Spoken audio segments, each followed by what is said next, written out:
Hello everyone. Today I'm going to share to you 2 Peter chapter 3 verses 8 and 9. But do not forget this one thing, dear friends. With the Lord, a day is like 1,000 years, and 1,000 years are like a day. The Lord is not slow in keeping with his promises, as some understand slowness. Instead, he is patient with you and me, not wanting anyone to perish, but everyone to come to repentance. Sa Biblia po, napakaraming pangako ang Diyos na natupad na, tinutupad at tutuparin pa. Kagaya na lang po ng kanyang pangako sa kanyang pangalawang pagbabalik or the second coming of our Lord Jesus Christ.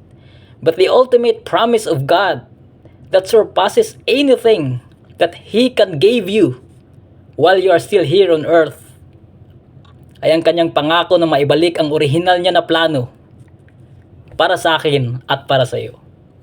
At yun ay ang makasama siya sa langit habang buhay. You will be given an eternal life through our Lord Jesus Christ.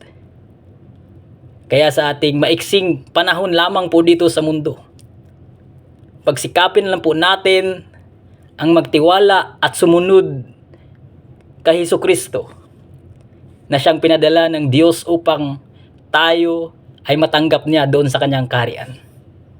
So ang tanong natin ngayon, gusto mo ba na makasama ang Diyos for all eternity? If yes, think about it. Thank you.